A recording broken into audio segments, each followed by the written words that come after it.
आप सभी का एक बार फिर से स्वागत है UP academy for civil services में। मैं हूं मानस पांडे और मैं आपको कंप्लीट करा रहा हूं पिछले 30 सालों में पूछे गए बायोलॉजी के प्रश्न, खास तौर से वो प्रश्न जो उत्तर प्रदेश लोक सेवा आयोग अपनी अलग अलग परीक्षाओं जैसे पीसीएस, आरओ, बीईओ इन सब परीक्षाओं में कन्फर्म पूछता है। मैं आपको एक बार फिर से बता दूं कि जब आप यूपी पीसीएस का एग्ज़ाम देंगे तो 12 प्रश्न आते हैं बायोलॉजी से, और आरओ के एग्ज़ाम में 7 से 8 प्रश्न आते हैं, और यूपी ट्रिपल एससी के एग्ज़ाम में आते हैं लगभग 6 से 7 प्रश्न। इनका 80% पार्ट वही होता है जो पिछले 30 सालों में पूछा गया है। इसी वजह से मैं एक ये प्लेलिस्ट बना रहा हूँ 30 years previous year question. Biology के 6 वीडियो से लेकर के 7 वीडियो बनेंगे ताकि मैं हर प्रश्न को प्रॉपर एक्सप्लेन करके समझा रहा हूँ।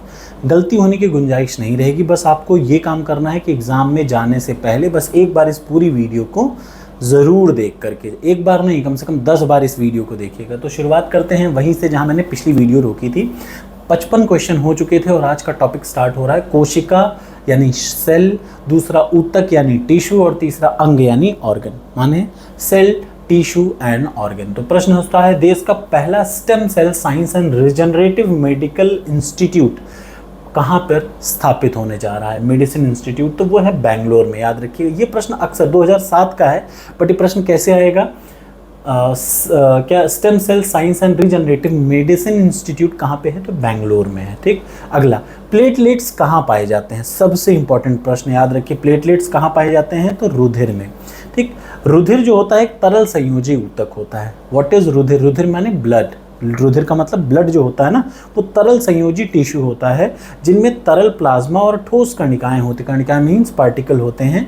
याद रखिएगा, प्लाज्मा रुधिराणु को, प्लाज्मा एक होता है, दूसरा रुधिर अणु 3 टाइप के होते हैं। याद रखिए, प्लाज्मा इज द प्लाज्मा, रुधिर अणु का मतलब ब्लड कॉर्पुसल्स 3 टाइप के होते हैं, आरबीसी, डब्ल्यूबीसी और प्लेटलेट्स। यानी जो हमारे ब्लड है ना, मेरा जो ब्लड, जब आप कभी अपने ब्लड को देखेंगे उसके 2 पार्ट होते हैं, एक तो प्लाज्मा और दूसरा क्या होता है? रुधिराणु यानी ब्लड कॉर्पुसल्स। इंग्लिश में ब्लड कॉर्पुसल्स 3 टाइप का होता है। सबसे पहला RBC, red blood corpuscles, WBC, white blood corpuscles, और तीसरा प्लेटलेट्स। ठीक, ये रुधिर प्लेटलेट्स को थ्रोम्बोसाइट्स भी कहते हैं। ठीक, मैं आपको बताऊं, जब मेरी तबीयत बहुत ज़्यादा ख़राब हुई, मेरे लेग की इंजरी हुई थी, तो मेरे उस लेग की क्लॉटिंग की वजह से पल्मोनरी एम्बोलिज्म, थ्रोम्बोसिस हो गया था मुझे, यानी क्लॉटिंग एक जगह हो गई थी और पूरे हार्ट में कंटामिनेट हो गई थी। इस वजह से उस समय मैंने इसको बहुत अच्छे से पढ़ाई करी ताकि मुझे पता रहे कि मुझे क्या हुआ है। तो चलिए अगले प्रश्न पे देते हैं। स्टेम सेल अनुसंधान, देखिए वही प्रश्न दोबारा पूछा, सेम प्रश्न को दोबारा पूछा गया। ठीक, देखिए इस टाइप के कथन और कारण एक दूसरे से रिलेटिव होने चाहिए। जैसे मैं आपको इसका एग्जांपल बताने जा रहा हूँ, ध्यान से देखिए। स्टेम सेल अनुसंधान अत्यंत इंपॉर्टेंट है स्टेम कोशिकाओं की बहुसक्षम क्षमताओं को देखते हुए। ये है स्टेटमेंट। अब इसका रीज़न क्या है? स्टेम सेल में एक संपूर्ण भ्रूण निर्माण हो सकता है। क्या ये एक दूसरे से रिलेटिव दिख रहा है? बिल्कुल। तो क्या होगा? याद रखिए, रिलेटिव है, लेकिन स्टेम सेल से संपूर्ण भ्रूण का मतलब जिससे बच्चा जन्म लेता है? नहीं भैया, देखिए ये अनुसंधान उसको रीड करने के लिए बना है, लेकिन इससे भ्रूण जन्म नहीं लेता। तो पहला कथन सत्य, दोनों रिलेटिव हैं। फर्स्ट वाला स्टेटमेंट सही है, लेकिन सेकंड वाला स्टेटमेंट सही नहीं है। अपने आप समझ में आ जाएगा। संपूर्ण भ्रूण का मतलब भ्रूण से बच्चे का जन्म होता है। ठीक, और बच्चे का जन्म लेना स्टेम सेल के बस की बात नहीं है। ठीक, नेक्स्ट आ जाइए, यहाँ पे देख लीजिए। मनुष्य के ब्लड के संदर्भ में कौन सा कथन सत्य नहीं है? ठीक, कौन सा कथन सत्य है? याद रखिए। अच्छा, ये प्रश्न को जरूर से समझिएगा। जब कभी आप यूपी पीसीएस का पेपर दे रहे होंगे तो आपको प्रश्न को जरूर पढ़िएगा, सही है कि सही नहीं है। इसकी वजह से 2 से 3 प्रश्न आपके गलत होते हैं, हर बार गलत होते हैं। कमेंट बॉक्स में कमेंट करके बताइए आप में से कितने लोग हैं जो जल्दबाजी करने के चक्कर में ऐसे प्रश्न गड़बड़ाते हैं। क्यों? क्योंकि सही तरीके से देखा नहीं है। प्रश्न क्या है? कौन सा वक्तव्य सही है? कौन सा वक्तव्य सही है? तो याद रखिए, एक स्वस्थ पुरुष में हीमोग्लोबिन का प्रतिशत एक स्वस्थ महिला की तुलना में अधिक होता है। बिल्कुल, जो पुरुषों का हीमोग्लोबिन होता है वो 15, 16, 17 तक जा सकता है, लेकिन फीमेल का 13, 14 तक रहता है। मनुष्य में रुधिर पट्टिकाओं की सामान्य संख्या 2 लाख से 4.5 लाख की होती है। बिल्कुल, ये दोनों सही हैं। ठीक, जरा मैं यहाँ दिखा दूँ। अब देखिए, आपने इसको पढ़ा, ठीक है, आपको पता चल गया दोनों सही, लेकिन और डिटेल जानकारी ज़रूर रखिए। रक्त जो एक ब्लड होता है ना, वो तरल संयोजी ऊतक है। ये बार बार बता रहा हूँ क्योंकि यही प्रश्न आपको बार बार मिल जाएगा। ब्लड का काम है बॉडी के टेम्परेचर को क्या करना? मेंटेन रखना, रोगों से शरीर की रक्षा करना। मानव शरीर में रक्त की जो मात्रा होती है कुल शरीर के भार की 6 से 7%। अब ये प्रश्न भी आ सकता है। एक स्वस्थ पुरुष में महिला की तुलना में थोड़ा सा ज़्यादा वो होता है, ठीक। रक्त एक क्षारीय बेसिक सॉल्यूशन है, याद रखिए। ब्लड कैसा है, एसिटिक की बेसिक है, जिसका जो पीएच होता है 7.4 होता है, याद रखिएगा। ब्लड क्या है, एसिटिक की बेसिक है, 7 से ऊपर मान है, इसलिए ये बेसिक है। मानव में रुधिर पट्टिकाओं की समान संख्या, जो मेल होता है ना ह्यूमन में, जो बेसिक जो रुधिर पट्टिकाण होते हैं, प्लेटलेट्स जो होते हैं, उनकी जो संख्या 2 लाख से 4.5 लाख होती है, ठीक है ना। रक्त का 60% भाग प्लाज्मा होता है, 40% भाग ब्लड कॉर्पुसल्स होता है, ठीक। अगला जरा सा देख लीजिए, किसे कोशिका की आत्मघाती थैली, बहुत बार, एक दो बार नहीं बहुत बार आ रखा है, माइंस इंस्पेक्टर का प्रश्न है, याद रखिए। जो लाइसोसोम है ना, उसको सुसाइडल बैग कहते हैं, किसका, कोशिका का सुसाइडल बैग, लाइसोसोम, याद रखिए, लाइसोसोम, एलएस, लाइसोसोम, बार बार इसको रस समझ लीजिए। एटीपी क्या है, adenosine triphosphate, ATP, adenosine triphosphate. जीवों में अनेक रासायनिक क्रिया में भाग लेने वाला ऑर्गेनिक है, जिसमें एडेनिन, राइबोसोम तीनों फॉस्फेट वर्ग होते हैं, ठीक है ना। उच्च एनर्जी वाले फॉस्फेट बंध का मतलब जो फॉस्फेट बॉन्ड का एस अणु है, ये याद रखिए क्या है, एटीपी, एडिनोसिन ट्राइफॉस्फेट, और ये क्या है, हाई एनर्जी वाले फॉस्फेट बॉन्ड, ठीक। किस कोशिकांग को कोशिका का पावर हाउस कहते हैं, माइटोकॉन्ड्रिया को। बहुत इंपॉर्टेंट प्रश्न है, याद रखिए। माइटोकॉन्ड्रिया यूकैरियोटिक कोशिका। अब एक प्रश्न ये अक्सर आता है, क्या, जो माइटोकॉन्ड्रिया है किन में पाई जाती है, प्रोकैरियोटिक, यूकैरियोटिक, 2 टाइप होती है। तो क्या माइटोकॉन्ड्रिया किस में पाई जाती है, केवल यूकैरियोटिक। प्रो का मतलब बहुत पुराना, प्रो का मतलब सबसे पुराना, यू का मतलब जो नया है, ठीक। जैसे ब्लू ग्रीन एलबी प्रोकैरियोटिक है, यूकैरियोटिक, प्रोकैरियोटिक सबसे पुराना। तो माइटोकॉन्ड्रिया केवल यूकैरियोटिक कोशिकाओं में पाया जाता है, जिसका कार्य है श्वसन क्रिया को संपादित करना। माइटोकॉन्ड्रिया में ऑक्सीजन की जो प्रेजेंस होती है, भोजन जैसे खाना खाएंगे उससे एनर्जी रिलीज होती है, ठीक। याद रखिएगा, माइटोकॉन्ड्रिया में जो ऑक्सीजन होता है की उपस्थिति में भोजन के विखंडन से मुक्त ऊर्जा होती है, एटीपी के रूप में संचित रहती है। याद रखिए, किस रूप में, जो एनर्जी है वो किस रूप में संचित होती है, एडिनोसिन ट्राइफॉस्फेट। यही कारण है कि माइटोकॉन्ड्रिया को इसका पावर हाउस कहते हैं। माइटोकॉन्ड्रिया पावर को एब्जॉर्व करता है, इसी वजह से इसको पावर हाउस कहते हैं कोशिका का। प्रोटीन संश्लेषण निम्न कोशिकाओं में से किसकी भूमिका सबसे अधिक होती है, याद रखिए, अंतःप्रद्रव्य जालिका और राइबोसोम, इन दोनों की जो होती है क्या, प्रोटीन संश्लेषण क्या सबसे ज़्यादा, याद रखिए, प्रोटीन संश्लेषण में से कौन सी कोशिका सबसे ज़्यादा भाग लेती है, तो अंतःप्रद्रव्य जालिका और राइबोसोम। बहुत इंपॉर्टेंट प्रश्न, ठीक। अगला आ जाइए, अति विवादास्पद भ्रूणीय स्टेम कोशिकाओं के विकल्प रूप में कौन सा बायोएथिकल विवादास्पद स्रोत है, तो याद रखिएगा, अस्थि मज्जा से व्युत्पन्न स्टेम सेल। स्टेम सेल बहुत इंपॉर्टेंट कॉन्सेप्ट है, 2 साल पहले इस पे अक्सर प्रश्न पूछ लेता था यूपीएससी, स्टेम सेल कोशिका पे। पादप कोशिका जंतु कोशिका से कैसे अलग होती है, याद रखिए, तो पादप कोशिका, एक में कोशिका भित्ति होती है और एक में कोशिका भित्ति नहीं होती, ठीक। पादप कोशिका और जंतु कोशिका से किससे अलग होती है, कोशिका भित्ति से अलग होती है, ठीक है ना, ये याद रखिएगा, ठीक। पादप कोशिका में सेल्यूलोज की बनी होती है, ध्यान से सुनिए, पादप कोशिका में सेल्यूलोज की कोशिका भित्ति होती है, जंतु कोशिका में कोशिका भित्ति में सेल्यूलोज नहीं पाया जाता, ठीक, याद रखिएगा। पादप कोशिका में क्लोरोप्लास्ट, बड़ी बड़ी रसधनियाँ होती हैं, जबकि जंतु कोशिका में अभाव होता है। जंतु कोशिका में ऊर्जा का संग्रहण कार्बोहाइड्रेट और ग्लाइकोजन के रूप में होता है, पादप में स्टार्च के रूप में होता है। याद रखिएगा, ये पादप और जंतु कोशिका यानी प्लांट सेल और जंतु सेल, मतलब दोनों में अंतर, ठीक। हाल ही में पहली बार देश के वैज्ञानिकों ने स्टेम सेल से मनुष्य की लीवर कोशिकाओं की रचना की है, जापान के वैज्ञानिकों ने। राइबोसोम किसके स्थल कहे जाते हैं, याद रखिए, प्रोटीन संश्लेषण के, प्रोटीन निर्माण के, ठीक। अभी मैंने बताया ना, प्रोटीन संश्लेषण में या फिर प्रोटीन को बनाने में 2 चीज़ सबसे ज़्यादा, अंतःप्रद्रव्य जालिका और दूसरा क्या, ये राइबोसोम भाग लेता है। तो आपको पता होना चाहिए, राइबोसोम प्रोकैरियोटिक यूकैरियोटिक दोनों में पाया जाता है। राइबोसोम का निर्माण केंद्रिका के द्वारा होता है, ये भी ज़रूरी है जानना।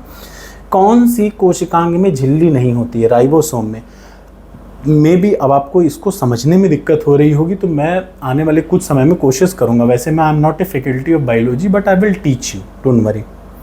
जीव द्रव्य में सबसे ज़्यादा पाया जाने वाला तत्व क्या होता है, जल। जो जीव द्रव्य होता है, याद रखिए, जीव द्रव्य में सबसे ज़्यादा होता है, 80% जल होता है, 15% को प्रोटीन और 3% वसा और 1% कार्बो।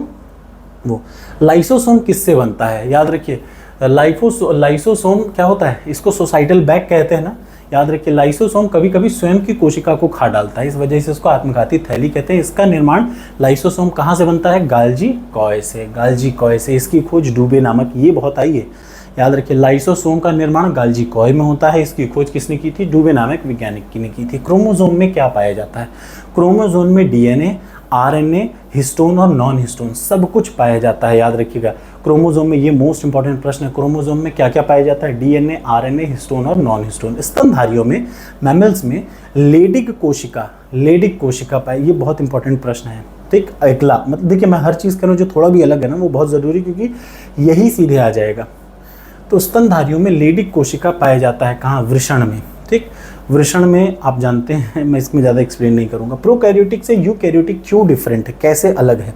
याद रखिए झिल्ली, अस्पष्ट झिल्ली की अनुपस्थिति, अस्पष्ट झिल्ली के कारण प्रोकैरियोटिक यूकैरियोटिक से अलग है। यूकैरियोटिक में केंद्रक पदार्थ केंद्रिका झिल्ली से घिरी रहती है। ठीक, यूकैरियोटिक में, ध्यान से सुनिए, यूकैरियोटिक में जो केंद्रक है वो केंद्रिका झिल्ली से घिरी रहती है।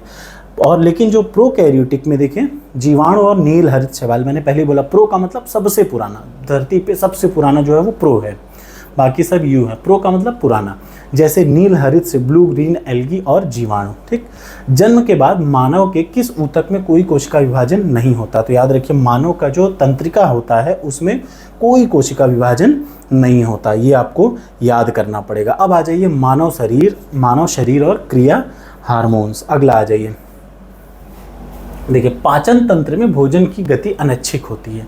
देखिए पाचन, आप खाना तो मन से इधर उधर खा रहे हैं ना। हृदय का स्पंदन का नियंत्रण हमारी इच्छा के अधीन नहीं होता। मस्तिष्क का बायां भाग भाषा से संबंधित होता, ये सबसे इंपॉर्टेंट।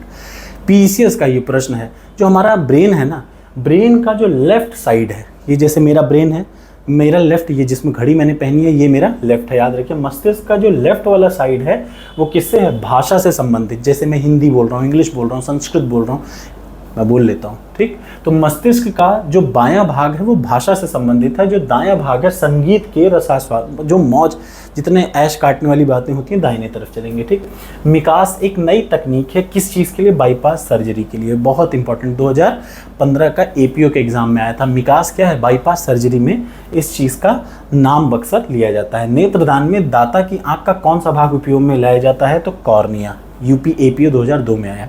अब ये प्रश्न फिर से आ सकता है, इंपॉर्टेंट है ना, इस वजह से। नेत्रदान में जब कभी अपनी आंखें कोई डोनेट करता, आमतौर पे मैं आपको बता दूं, जब किसी की डेथ होती है तो डेथ के 8 घंटे के अंतर्गत वो अपने बॉडी के इंपॉर्टेंट ऑर्गन्स को डोनेट कर सकता है, जैसे नेत्रदान कर सकता है। नेत्रदान में जो दाता की जो आंखें होती हैं उसका कॉर्निया निकाल के ओरिजिनल लगाया जाता है। ठीक, एक और चीज़ बता दूं, जो रेटिना होता है ना, रेटिना आँख में ठीक वैसे ही कार्य करता है जैसे कैमरे की फिल्म काम करती है। मनुष्य के शरीर का सबसे बड़ा अंग कौन सा है? ये अक्सर ये देखिए, अब ये वो प्रश्न है जो आसान है, आपने इन्हें गलत कर दिया तो आपका सिलेक्शन नहीं होगा, ये भी याद रखिएगा। ठीक, मनुष्य के शरीर का सबसे बड़ा अंग कौन सा होता है? तो त्वचा। जो ये भाई हमारे बॉडी में सबसे ज़्यादा क्या दिख रही है? ये ना स्किन, यही होती है, याद रखिए। यकृत यानी लीवर, ध्यान से सुनिएगा पहले, मनुष्य के शरीर का सबसे बड़ा अंग क्या है? ऑप्शन है यकृत, ठीक, लीवर, आंत, मूत्राशय या फिर त्वचा। त्वचा का मतलब स्किन। तो मैं आपको बता दूं, यकृत भीतर का, हमारे बॉडी के अंदर का सबसे बड़ा अंग कौन सा है? लीवर। मतलब हमारे बॉडी के अंग इनसाइड का सबसे बड़ा कौन सा पार्ट है? लीवर। लेकिन हमारे शरीर के बाहर अगर ओवरऑल देखा जाए तो सबसे ज़्यादा हमारे शरीर में क्या है? त्वचा। ये इंपॉर्टेंट है, इसको ध्यान से पढ़िएगा, क्योंकि अगर ये स्किन हट जाएगा, क्या लिखा है? हमारे शरीर का सबसे बड़ा अंग क्या होता है? त्वचा। लेकिन मैं कह रहा हूँ अगर त्वचा ऑप्शन में ना दिया हो तब क्या होगा? लीवर यानी यकृत। अगर कहीं लिखा हो आंतरिक सबसे बड़ा अंग, भीतर का सबसे बड़ा अंग क्या है? लीवर है। तो आपको भीतर और ओवरऑल दोनों में अर्थ समझना होगा। सबसे अधिक पीएच का उपयोग, निम्न में से सबसे अधिक पीएच का उपयोग कौन करती है? आग्नेयाग्नि, ठीक, अग्न्याशय, ठीक है ना। पीएच किसी विलयन की अम्लता या बेसिक है कि अधिक, कोई चीज़ एसिड है कि बेसिक है, इससे ये कौन डिसाइड करता है? पीएच।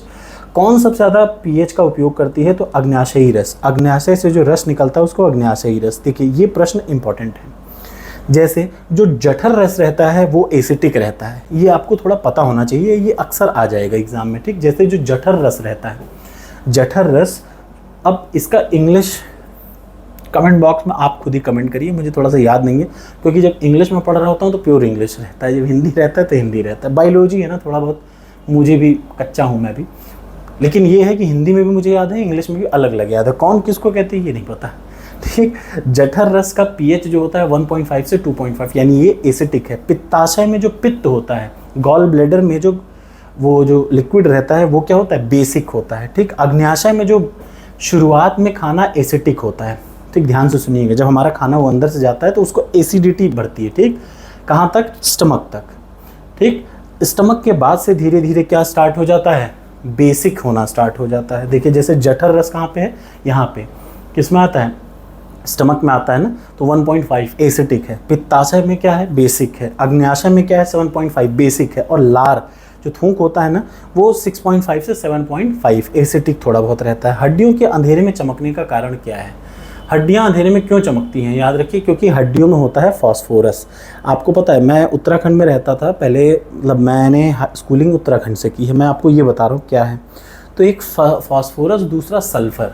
फास्फोरस अलग ही चमकता है, अगर अंधेरे में आप फास्फोरस रहेगा तो वो चमकेगा, ठीक। तो याद रखिएगा, अंधेरे में हड्डियां क्यों चमकती हैं, फास्फोरस की वजह से। मानव शरीर में निम्न में से किसका पाचन नहीं हो पाता, तो सेल्यूलोज का पाचन मानव शरीर में नहीं हो पाता, हम सेल्यूलोज को नहीं पचा पाते, ठीक है ना। मानव शरीर में सेल्यूलोज का पाचन नहीं हो पाता, ठीक।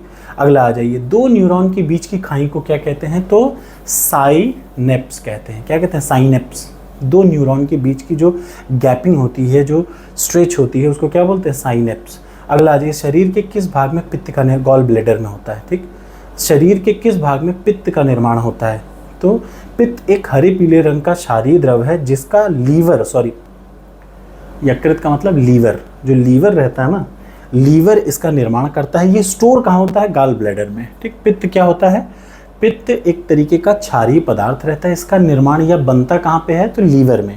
जो लीवर हमारा होता है, लीवर में बनता है, और ये रखा रहता है कहाँ पे, गॉल ब्लैडर में, याद रखिएगा, ठीक। अगला, बाइल का प्रमुख कार्य क्या है, पित्त का सही काम क्या है, वसा का पायसीकरण, याद रखिए। उदर के दाहिने भाग में शरीर की यकृत नामक सबसे बड़ी ग्रंथि है। देखिए मैं फिर से बता दूं, पित्त जो होता है, बाइल जूस का निर्माण होता है लीवर में, और ये रहता है गॉल ब्लैडर में सेव, वहाँ से निकल के गॉल ब्लैडर में आ जाता है, ठीक है ना। अगला आ जाइए, जो लीवर रहता है मनुष्य के शरीर की सबसे बड़ी ऑर्गन है, याद रखिए, आंतरिक ऑर्गन। अगर ओवरऑल देख लेंगे तो क्या हो जाएगी, स्किन है तो स्किन मानी जाएगी, बट अगर अंदर के ऑर्गन की बात करें तो लीवर है, ठीक। शरीर में विटामिन ए तथा अतिरिक्त एक्स्ट्रा ग्लूकोज को ग्लाइकोजन के रूप में परावर्तित करके लीवर संचित करता है। यानी लीवर का काम क्या है, ध्यान से सुनिए, विटामिन ए तथा एक्स्ट्रा ग्लूकोज है तो उसको ग्लाइकोजन के रूप में अपने में स्टोर कर लेगा, ठीक। अनावश्यक एमिनो एसिड के नाइट्रोजनकरण और रुधिर के अमोनिया आदि को यूरिया में बदलकर उत्सर्जन करने का काम ये सब करता है। अग्नाशय को पाचक रस के उत्पादन के लिए उत्तेजित करने वाला हार्मोन्स कौन सा है, तो सिक्रिटीन, ठीक। बहुत इंपॉर्टेंट है, अग्नाशय को पाचक रस के उत्पादन के लिए उत्तेजित करने वाला हार्मोन कौन सा है, सिक्रिटीन एक हार्मोन्स है। अच्छा, इसके लिए परेशान मत होइएगा कि कौन सा, ये हिंदी है, जब मैं वीडियो बना रहा हूँ तो हिंदी इंग्लिश मिक्स पढ़ाऊँगा, ठीक। निम्न हार्मोन्स में से कौन सा एक प्रवर्तित हो जाता है जब एक माँ अपने बच्चों का आलिंगन करती है, तो याद रखिए जो ऑक्सीटोसिन है ना, ऑक्सीटोसिन महिला प्रजनन में अपनी भूमिकाओं को, देखिए ध्यान से सुनिए, जैसे फीलिंग जो होती है ना, अलग अलग तरीके की होती है। जब एक औरत आदमी से मिलती है तो वो फीलिंग अलग होती है, लेकिन जब औरत एक बच्चे से मिलती है, अपने बेटे को देखती है, तो वो फीलिंग ही चेंज हो जाती है। वो फीलिंग जो जनरेट करता है ना, वो कौन सा है, हार्मोन ऑक्सीटोसिन, याद रखिएगा। अगला, निम्न में से कौन सा युग्म सही सम्मिलित है, तो यहाँ देख लीजिए, इंसुलिन का काम क्या है, ब्लड शुगर को कंट्रोल करना, सबसे इंपॉर्टेंट। इंसुलिन का काम क्या है, ब्लड शुगर को कंट्रोल करना। मेलाटोनिन का काम क्या है, निद्रा का नियंत्रण, माने सोने को नियंत्रण, नींद आ जाती है तो मेलाटोनिन। ऑक्सीटोसिन क्या है, स्तन ग्रंथि से दूध का निस्तरण, दूध निकलेगा, मतलब बच्चे को देख के एक टाइप की फीलिंग आएगी, उसकी वजह से ऑक्सीटोसिन की वजह से क्या होता है, दूध निकलता है, ठीक। और तीसरा गैस्ट्रीन, पेट में होता है, गैस्ट्रिक ग्रंथियों के लिए होता है। आयोडीन युक्त हार्मोन्स है, आयोडीन युक्त हार्मोन्स क्या है, थायरॉक्सिन, आयोडीन। मतलब अगर कोई कहे कौन सा जो हार्मोन्स है जो आयोडीन युक्त है, तो वो है थायरॉक्सिन। निम्न में से कौन सी ग्रंथि अश्रु स्रावित करती है, तो याद रखिए लैक्रिमल, बहुत इंपॉर्टेंट, यूपी पीसीएस का जूलॉजी ऑप्शनल 2008 में आया है। लैक्रिमल जो ग्रंथि होती है वो क्या होती है, वो आंसू कैसे निकलती है, लैक्रिमल, ये इंपॉर्टेंट बहुत है। आंसू कौन सी ग्रंथि से निकलती है? तो लैक्रिमल।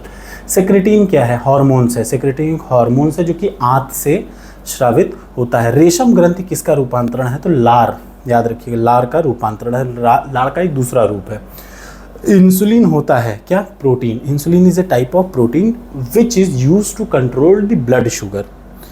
गाय और भैंस के थनों में दूध को उतारने के लिए किस हार्मोन्स का प्रयोग किया था? ऑक्सीटोसिन। याद रखिएगा, ऑक्सीटोसिन एक हार्मोन्स है, दूध को निकालने के लिए इसका यूज़ किया जाता है। मैं फिर बता दूं, इससे एक प्रकार का वो निकलता है, जैसे होता है ना जब माँ अपने बच्चे को देखती है तो जो फीलिंग आती है वो एक्साइटमेंट को निकालता है ऑक्सीटोसिन, तभी दूध निकल पाता है। अगला, कौन सी अंतःस्रावी ग्रंथि आकस्मिक घटनाओं से निपटने के लिए हार्मोन्स बनाती है? तो एड्रिनल मेडुला, बहुत इंपॉर्टेंट, एड्रिनल मेडुला। ठीक, इसका काम है तनाव की स्थिति में हार्मोन्स निकालना। ठीक, फियर, फाइट, फ्लाइट।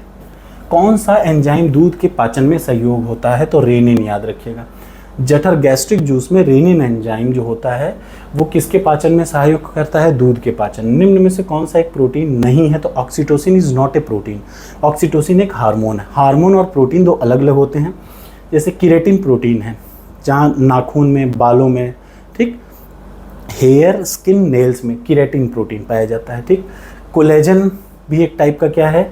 अलग चीज़ है, प्रोटीन है। लेकिन ऑक्सीटोसिन क्या है? ऑक्सीटोसिन क्या है? हार्मोन्स है। ठीक, अगला आ जाइए। अब ये सबसे इम्पोर्टेंट, ज़रा सा देखिए, इसको मैच करना है, मैच द कॉलम के हिसाब से। कैसे मैच करेंगे? जो प्रोजेस्टेरॉन होता है वो गर्भाशय में महिला के पाया जाता है। प्रोजेस्टेरॉन कहाँ पाया जाता है? महिला के गर्भाशय में पाया जाता है। टेस्टोस्टेरोन जो होता है पुरुषों के अंडाशय में पाया जाता है। ये सब बहुत बार, एक बार नहीं कम से कम 10 बार आपको ये मैं दिखाऊंगा, यहीं पे घुमा फिरा के बहुत। थायरॉक्सिन कहाँ पाया जाता है? थायरॉक्सिन जो पाया जाता है वो थायराइड में पाया जाता है, और इंसुलिन जो है वो अग्नाशय में पाया जाता है। ठीक, ये तो है यहाँ तक का, बहुत इंपॉर्टेंट सा है, इसको आप याद रखिएगा। अगला, निम्न में से कौन सा हार्मोन्स लड़ो या उड़ो की धारणा से संबंध है? एड्रेनालिन, मैंने बोला ना, डर लगे, फियर, फाइट, फ्लाइट, ये तीनों कंडीशन में जो हार्मोन निकलता है वो क्या है? एड्रेनालिन। ठीक, निम्न में कौन सा हार्मोन्स ऐसा है जो एक स्त्रीलिंग हार्मोन्स है? तो एस्ट्रोजन, याद रखिए। एस्ट्रोजन फीमेल में जनरेट होता है। लोअर पीसीएस ROARO 2017 में आ चुका है। कौन सा हार्मोन? स्त्रीलिंग हार्मोन्स है। टेस्टोस्टेरोन आदमी के अंडाशय में होते हैं।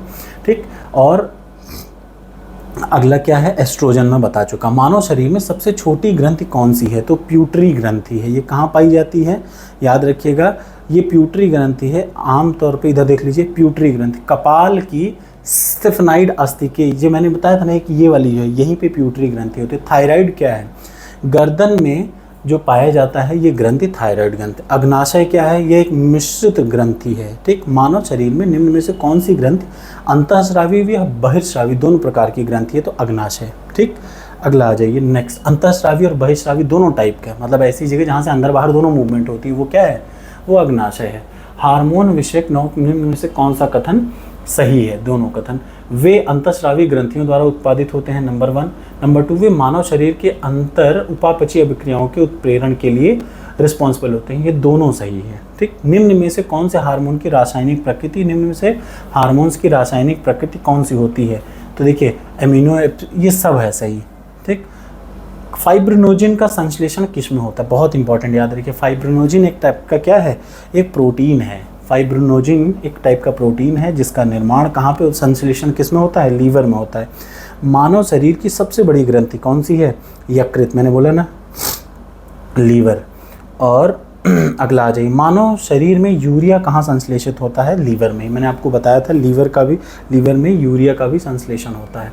यहाँ पे देख लीजिए। अगला, अल्कोहल के निराविशन के लिए निम्न में से कौन सा अंग उत्तरदायी है? याद रखिए, अल्कोहल ज़्यादा पीने से लीवर गड़बड़ा जाता है। अल्कोहल माने दारू। ठीक, जरा सा यहाँ पे देख लीजिए, निम्न पे विचार करें। इस टाइप के प्रश्न भी आजकल बहुत आने लगे हैं। ये क्या है? ध्यान से देखिए। यह मानव शरीर की सबसे बड़ी ग्रंथि क्या है? यकृत है। आपको पता होना चाहिए, मानव शरीर की सबसे बड़ी आंतरिक ग्रंथि कौन है? यकृत है। दूसरी सबसे बड़ी ग्रंथि क्या होती है? अग्नाशय होती है। ठीक, इसका रस एक विशेष प्रकार की कोशिकाओं से स्रावित होता है। ये भी सही। इसके रस को पाचक रस कहा जाता है। बिल्कुल, वो कौन सी है? अग्नाशय। ठीक, अगला आ जाइए नेक्स्ट।